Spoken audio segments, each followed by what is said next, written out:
On the green fence.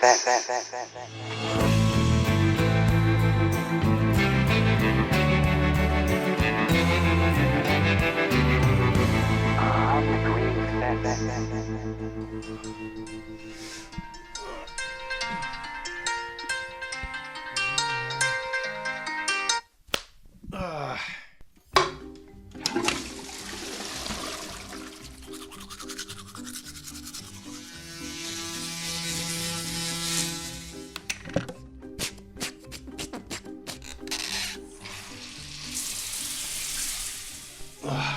Cleaned up. Morning. Darcy. Alright, see you later then. Have a nice day. It's only been about half an hour, and before I've even left the house, I've touched about a dozen things, and they all have one thing in common. They're all made of plastic. It's probably the same for you. Just take a quick look around. How many of the things around you right now have plastic in them, including your clothes, phone, desk, computer, whatever it might be? This incredibly versatile material exists in just about every product. It comes in so many different forms and is virtually impossible to avoid because it is just so widespread in our societies and economies. I'm Neil King. You're listening to DW's Environment podcast On the Green Fence, and in this series we're going to be looking at how plastic came to play such a big role in our lives, what it means for our health and the environment, and what the solutions are that could wean us off our plastic addiction.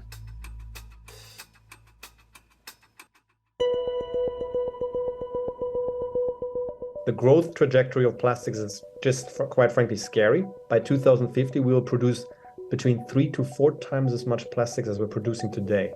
Are we going to just end up with a legacy of plastic pollution that will not be manageable, and that is not just going to affect the environment but human health as well? Plastic in its price doesn't take into account the externalities, the cost of pollution, the cost on marine health, the cost on human health. I really think plastics is a tangible expression of all that is wrong with capitalism. The modern life would not be possible, nor would it be to really combat climate change if we were to vilify plastic and say out with plastic. Plastics play a key role also in enabling the renewable energy infrastructure, whether we talk about solar panels or wind turbine blades. Plastic's a wonderful material. The thing that's wrong with plastic is the way that we use it. We're designing things to last for 100 years and then we're using them for 20 minutes and throwing them away.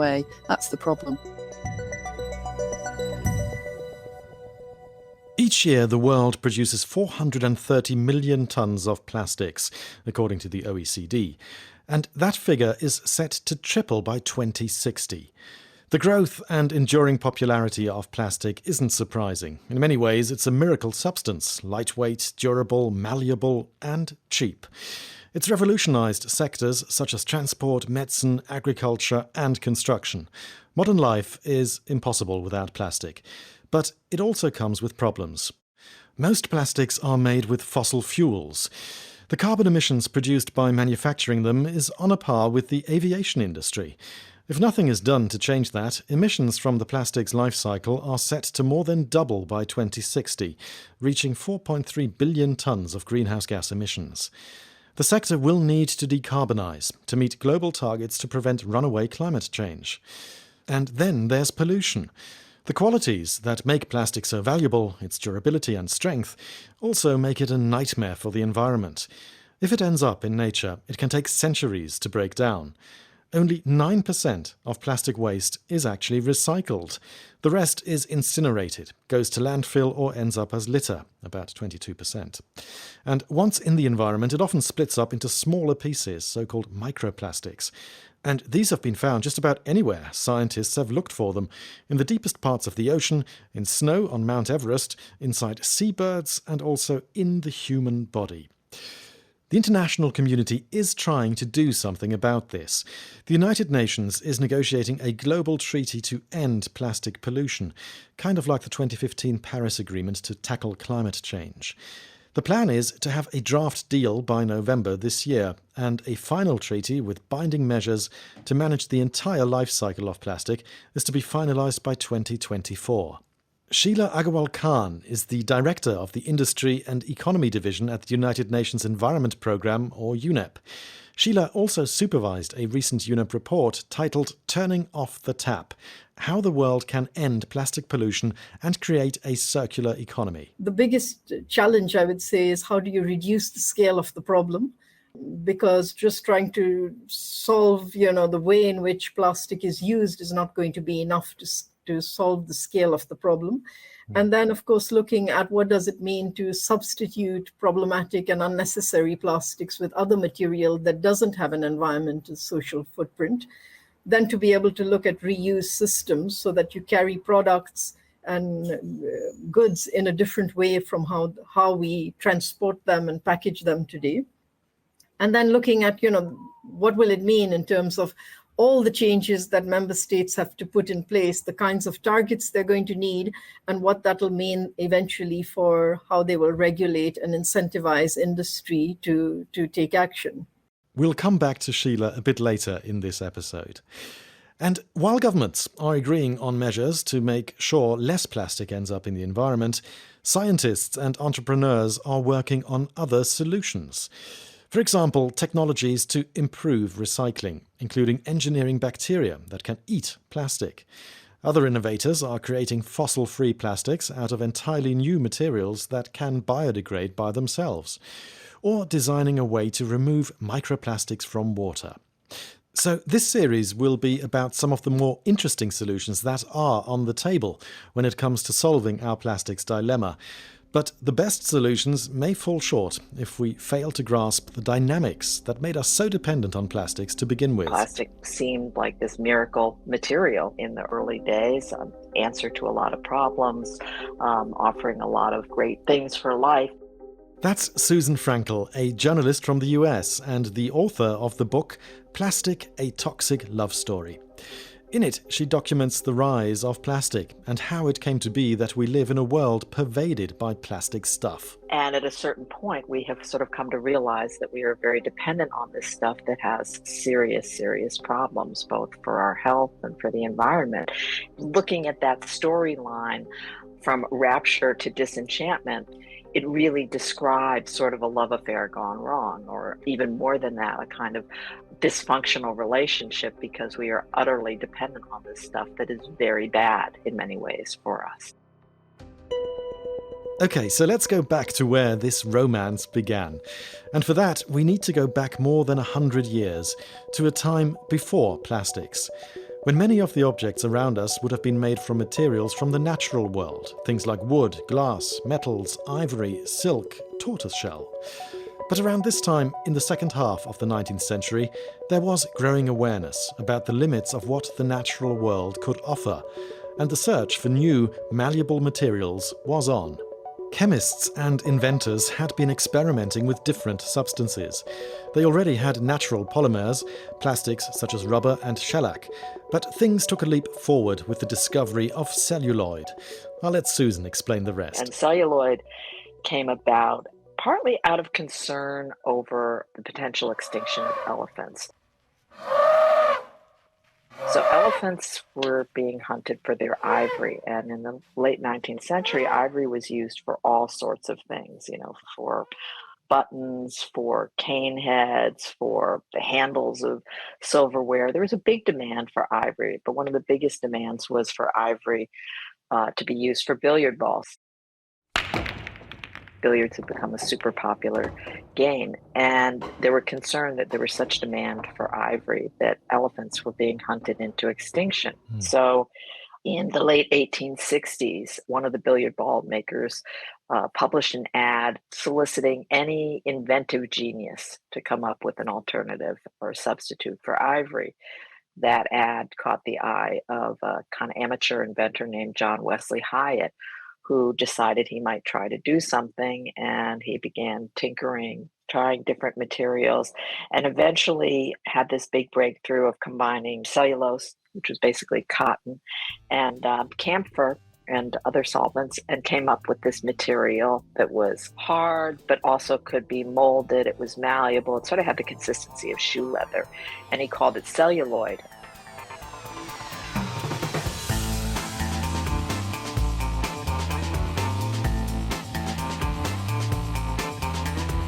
And celluloid was a pretty big commercial success. It was used for dentures, buttons, hairpins and combs, just to name a few applications. And the great thing was that it mimicked premium natural products such as ivory or tortoiseshell. So it looked like the real thing, but it was much cheaper and could be mass-produced. So that was kind of the start of the romance, this new thing, this new material that enabled people to have kind of luxurious-looking items, or not so luxurious, just simple items, but at a fairly cheap price. And ironically, celluloid was sort of sold as a environmental friend. I mean, ads by John Wesley Hyatt's company emphasized, this looks like tortoiseshell or like ivory, but you're not doing the same damage to the natural world. That is very ironic, isn't it? The conservationist angle. Yeah. And now we've got an environmental problem because of it.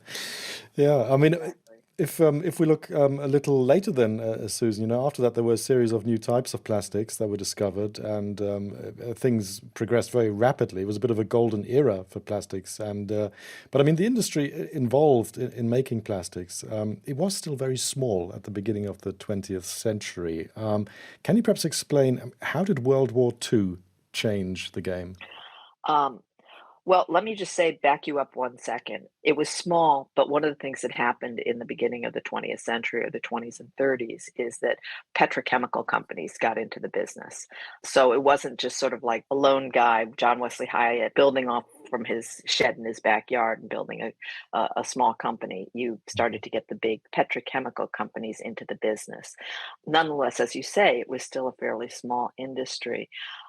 World War II helped build the plastics industry, and the way it did it is there was a real need for materials to supplement the traditional natural materials like steel or silk or brass.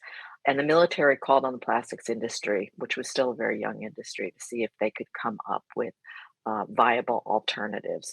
And by that time, enough new plastics had been developed, and there was enough sort of expertise in polymer production and engineering that the industry complied, and they started developing things for the military. So for instance, in place of silk parachutes, the new DuPont, which had recently invented nylon, was able to supply nylon parachutes, or you were able to come up with a hard plastic to replace the helmets.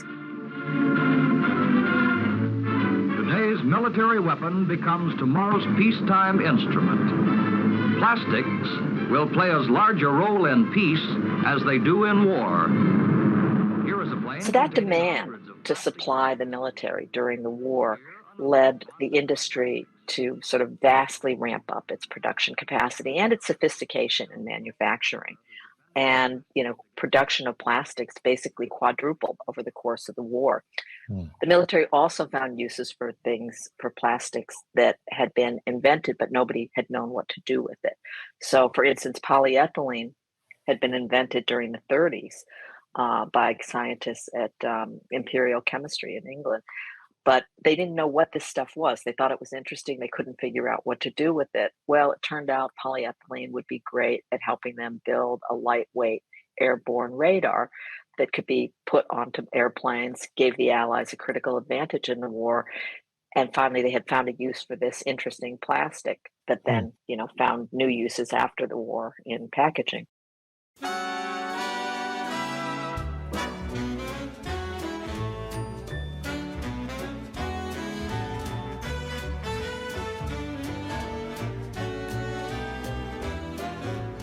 This wasn't just a time of technological change, was it? I mean, there were advances in science and chemistry, but also there was a lot of social change around this, wasn't there?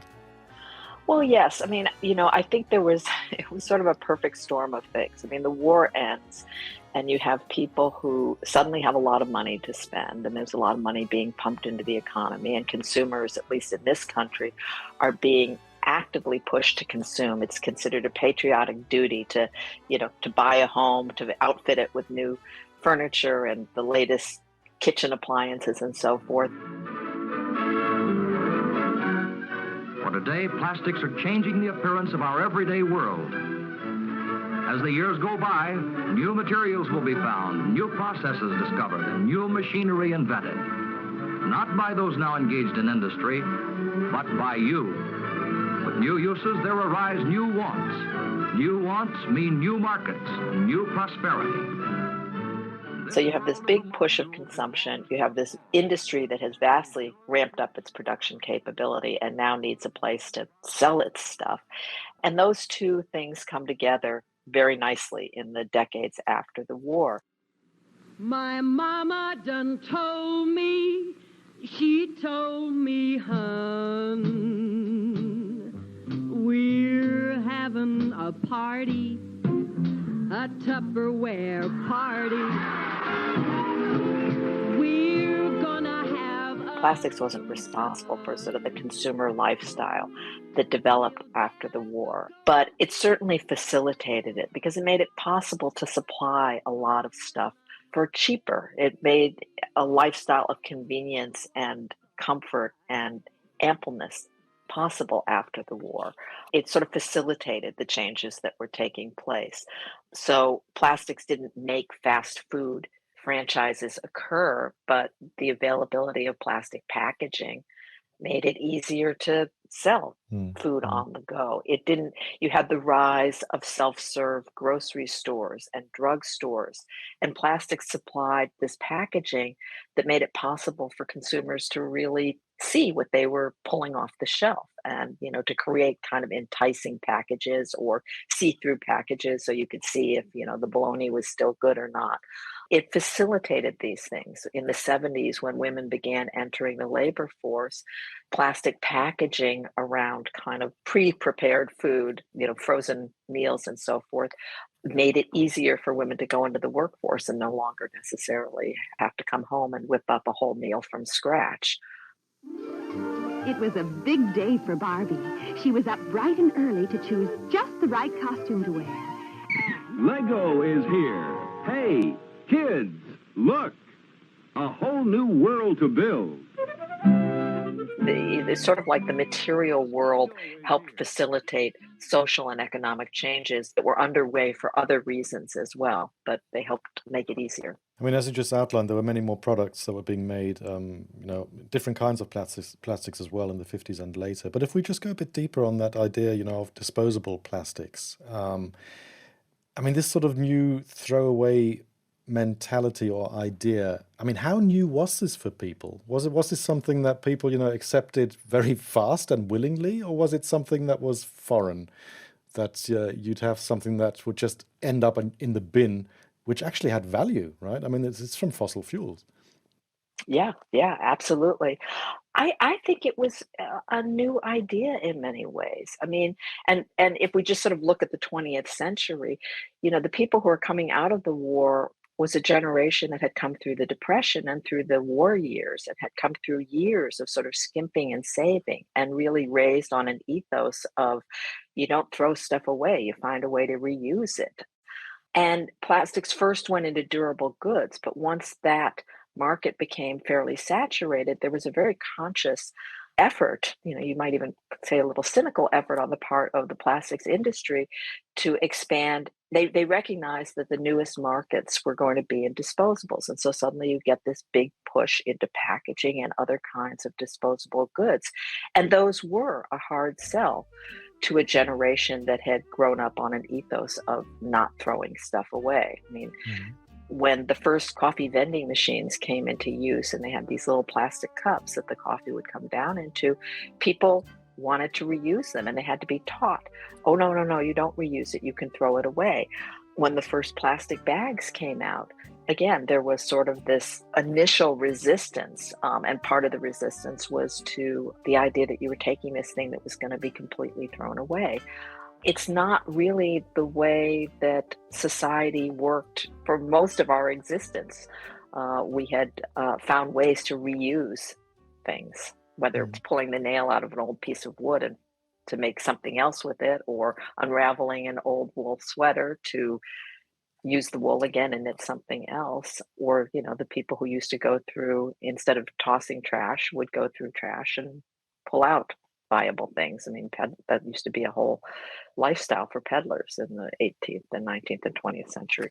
I guess also somewhere there at the heart of the problem that I sort of sense is problematic is the fact that virgin plastics are still, I mean, to this day, they're cheaper than actually recycling the product. And perhaps also this throwaway mentality was kind of generated from the fact that people were offered brand new products at a cheaper price than actually repairing things or redoing things. And I mean, that's in a way, that's a sickness, isn't it? In a way that we still suffer from. Absolutely. It is a sickness. I really think plastics is a tangible expression of all that is wrong with capitalism and the ways in which it encourages a mentality of just constant consumption. Continued growth and expansion and new is the best way to exist. And, plastic aids that. One of the problems with plastic things is you can't repair them. You can't fix them. If something plastic is broken, you can't really do anything with it. And a lot of plastic things, we don't even really know how they work.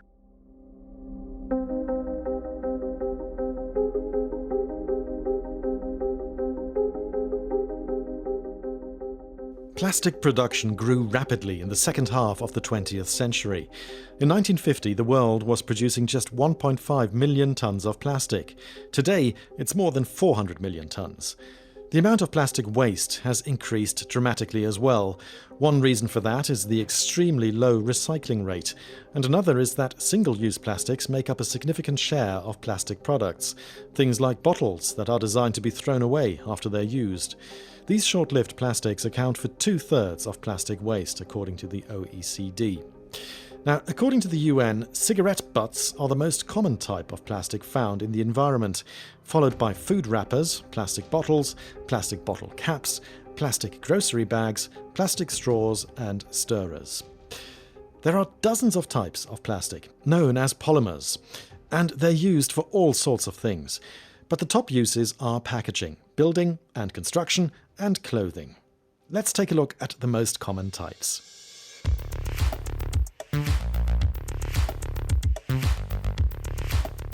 Introducing polyethylene, or PE. This is the world's most commonly produced synthetic plastic. It comes in low-density and high-density forms. It's used for a range of products, including grocery bags, cling wrap, cereal box liners, and even bulletproof vests. Number 2. Polypropylene, or PP. This is one of the most durable types of plastic, used to make products from straws and bottle caps to car parts and containers for holding hot food. Number 3 is polyvinyl chloride, or PVC, also known as vinyl. This hard, sturdy plastic is used in construction, for pipes and rain gutters, to make credit cards and music records. But it is considered toxic because it leaches dangerous chemicals throughout its entire life cycle, and it's notoriously difficult to recycle, so most of the time it's just discarded. Another big one is polyethylene terephthalate, also known as PET or PET, used in packaging such as plastic drink bottles and in clothing as polyester. It is one of the easier plastics to recycle. And the last one we'll mention, polystyrene or PS, also known as styrofoam. It's a rigid, cheap plastic that's great at insulation, so it's often found in construction and takeaway food containers. It's one of the few plastics that can be turned into a foam and is considered dangerous because it can leach harmful toxins.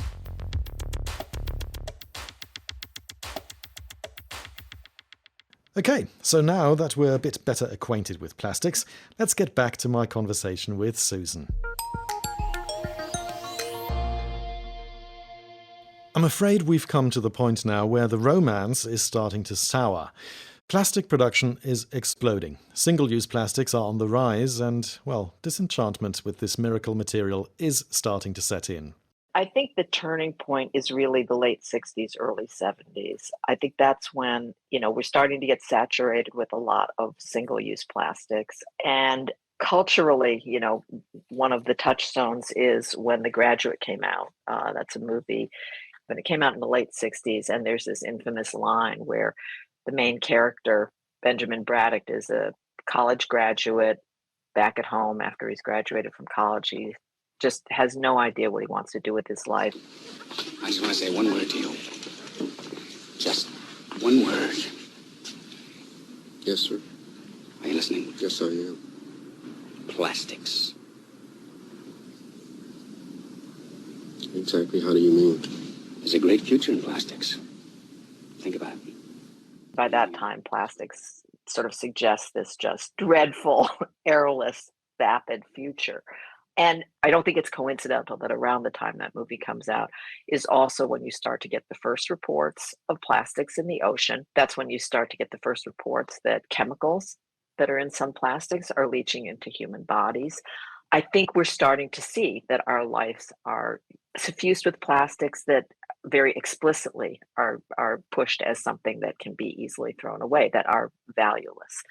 So I think that's sort of the turning point. And then it's kind of an up and down course from that point on to the present day, where I think it's generally understood that plastics are a big problem. Because up until then, it was the other way around, wasn't it, really? That plastics had more of a reputation of being hygienic, easy to clean. You just wash them and you've got rid of all the muck and nothing sticks. So it's a bit of a reversal, isn't it? Yeah, I mean, yes, in a broad sense, yes. It's a bit of a reversal. I mean, plastics also, the first plastics were pushed as durable things. I mean, they went into durable products. They went into things like, kitchen counters or refrigerators or televisions or cars, and they were touted for their durability and for their strength. And then once we start to move into plastics going into single-use stuff and into junk, it loses that cachet. And although I don't think it was ever explicitly stated that this is a worthless product, that association gets made at some level in the culture's mind. Susan, it's been just over 10 years now since your book, Plastic, A Toxic Love Story, was published. Do you think our relationship with plastic has gotten any healthier since then? Oh, unfortunately not. I mean, at the time that I wrote my book, it looked like there was some change afoot. But, plastics production just keeps growing. By the end of the decade, we're projected to hit 600 million metric tons a year and 800 million metric tons by 2040. We've produced more plastic in the last 20 years than in all the previous time that we've been making plastic. And it's, taking hold in more and more of the world, both in terms of, in terms of people's lives and in terms of pollution. So, no, I think awareness has increased, and that's great. And I know that there are efforts to come up with solutions to the problems posed by plastic, but it's a really complicated set of problems. There's not a one-size-fits-all solution.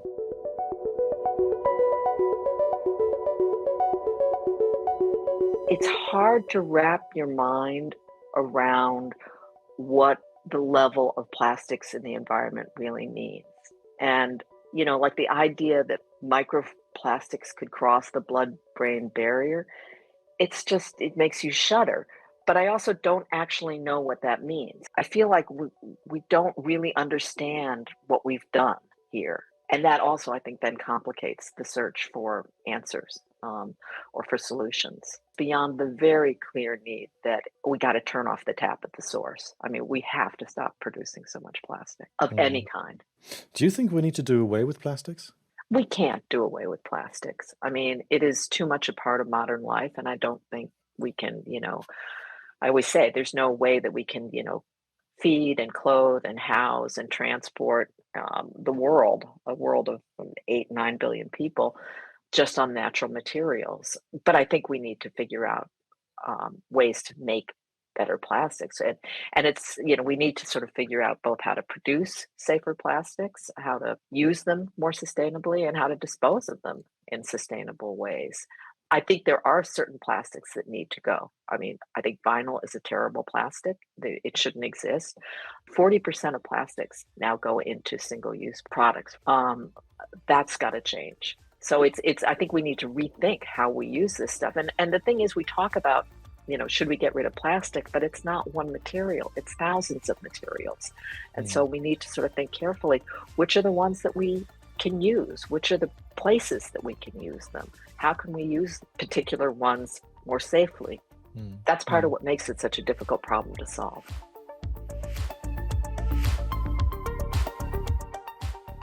Many thanks to Susan Freinkel for joining us.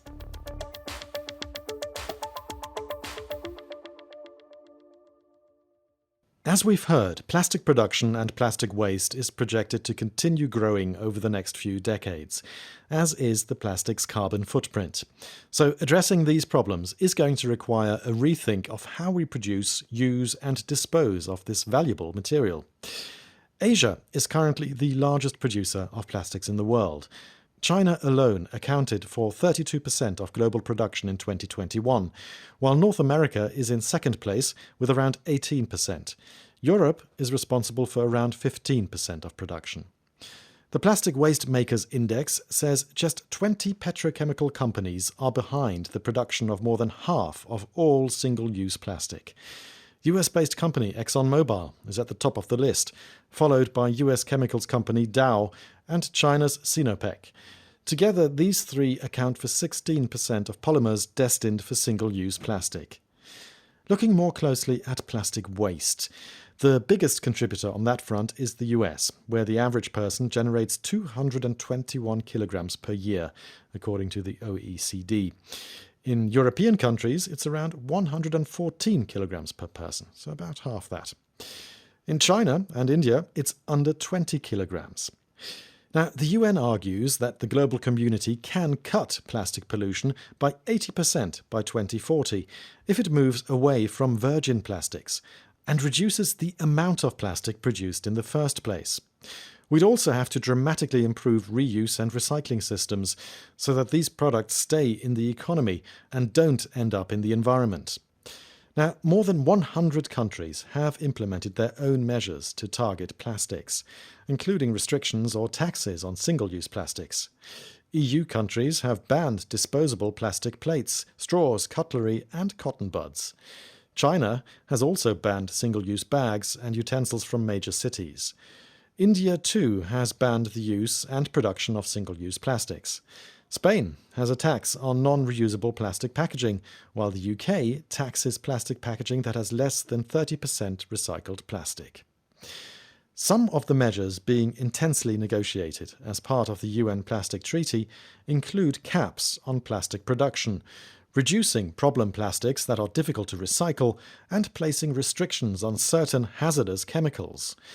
I asked Sheila Agarwal-Khan, Director of the Industry and Economy Division at the United Nations Environment Programme, what else we can expect. So, of course, the global instrument that is being negotiated now is being negotiated by member states. And so member states will decide on the level of ambition they choose to have. And they would be able to set the regulation and laws in place to be able to change behavior of manufacturers across the full value chain. But at the end of the day, of course, we're also expecting industry actors, again, across the full value chain, to also come forward and already start taking action even ahead of a treaty being negotiated. At UNEP, I mean, do you get a sense of just how much pushback there is from the fossil fuel and also the plastics industry towards, this global treaty, or are they playing along? Are they willing to compromise? I think it's a mixed bag. I don't think I could say that it's a homogeneous situation. We see some looking at post-consumer resin in their production of polymers. We see others looking at substitute materials, but we haven't seen changes in terms of the kind of additives going into the plastics that are being produced, and we haven't seen changes in terms of the range of different polymers that are being produced, some of which are not recyclable. Now, of course, one thing is making changes to prevent more plastic pollution, but another question is also what will happen to all the plastic that is already in the environment? What do we do with that? In fact, really a very big worry, because I think it'll only continue to grow. So as long as action doesn't happen to look at the preventative side of things, we will just keep getting more and more plastic that becomes legacy. We do see some players out there looking at collections. I think it's important, but it's not going to probably be able to tackle the large scale of plastics and microplastics that are already in water bodies and in the terrestrial environment. We see some players looking at incinerating what they've done. with existing facilities, some looking at even building new ones, which is again a risk because you could end up locking yourselves into infrastructure that hopefully will not necessarily be needed if you were to change the plastics production at at source. So, if we were to move to substitute materials, if we were to reduce the size of the volume of plastics coming into the economy, that would really shift the whole space. The connection between carbon emissions, the climate crisis, and also the plastics industry, the fossil fuel industry. We're using plastics for practically everything these days in the modern day world. It's hard to imagine it functioning without plastics right now. What happens to plastics if we, actually implement our Paris climate target goals and go net zero by 2050? Because then the carbon emissions that are caused by plastics would also have to go to net zero, wouldn't they? Yes, and in fact, we see industry trying to move towards net zero. I guess the biggest challenge is if we will be able to have substitutions, and substitutions that actually also don't have a footprint. I guess we would, of course, see a lot less plastic pollution than we have today. But it would really mean a change at a systemic level across the full value chain. Okay, so it's high time to hear from the plastics industry now. My name is Virginia Janssens, and I'm the Managing Director of Plastics Europe. Plastics Europe is a trade federation that is based in Brussels and represents member companies who produce over 90% of all polymers across Europe. There's a lot at stake for the European plastics industry, which employs around 1.6 million people and creates a turnover of 360 billion euros. We need to recognize the severity of the climate crisis and the challenge of plastic waste. It's huge, so we need to be very ambitious in this regard. For us as well, we work with the premise discarded plastic waste is unacceptable in any environment. And that is our guideline in our action as well, and our driver.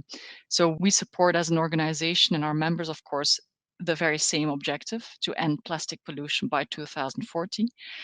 And we want to support that through the creation of a circular economy. So it sounds like the industry recognizes the problem and is willing to transform. And we'll be looking more closely into the aspect of recycling in a separate episode of this series. But while recycling sounds good, most critics say it's completely insufficient to address the problem and that plastics production needs to be capped at the source. So I asked Virginia how she feels about a cap on plastics production. Our answer to making sure that we end plastic pollution, Neil, and where we see the biggest fair and just impact is to work rather at the application level and see where there is problematic and evaluate where there is problematic unnecessary plastic applications that are just prone to be littered, for instance. There's a lot of people speaking about caps, but they all have different caps in mind. They have different definitions in mind. Is it a cap on virgin? Is it a cap on everything? How will that play out? How will that be applied fairly at a global level? When we look at developing countries, developed countries, the need for plastics as well as a material in developing countries, how can this be done at the polymer side? Okay, so we'll leave Virginia there for now. We will be hearing more from her throughout the series. My main takeaway from the chat with her was that the industry opposes a cap on plastics production and instead wants to ramp up the recycling infrastructure, something that will likely render the UN Plastic Treaty talks more complicated. But what happens if the talks fail and we don't get a binding UN Plastics Treaty in 2024? I put that question to Sheila from UNEP. I think a very big worry because we're seeing a growing amount of literature coming out on the health impacts. And even as we speak, we're constantly being sent new scientific findings on the impacts of microplastics on health. And so some say, are we going to just keep waiting as the evidence starts to grow? And are we going to just end up with a legacy of plastic pollution that will not be manageable? And that is not just going to affect the environment, but human health as well. Okay, so Sheila had the final word in this episode, and her reference to the legacy of pollution and what this could mean for planetary and human health is actually the perfect segue to our second episode, which is going to be about microplastics, including some promising solutions and innovations to tackle this growing problem. Every single water sample that we've ever studied from anywhere in the world, we can find tiny pieces of plastic. Just about every species that we've studied, we've been able to show that they're either ingesting plastics or they've got plastics in their tissues. I think we were equally as shocked when we found out that tires is the second largest microplastic pollutant in our oceans, yet nobody is talking about it. You just add this adsorbent into the water, put the magnet, all adsorbent and microplastic, it will be separated from the water and clean water can be passed through and used. So that's what we'll be looking at in the next episode of our series on plastics. I hope you'll be joining us for that. Time to wrap up. Many thanks to my colleague and producer Natalie Muller and my sound engineer Michael Springer. And a big thanks to all the interviewees featured in this episode for taking the time and sharing their expertise and views. And as always, a big thank you to all our listeners for sharing, reviewing and subscribing to On the Green Fence. My name is Neil King. Take it easy and take care. On the Green Fence.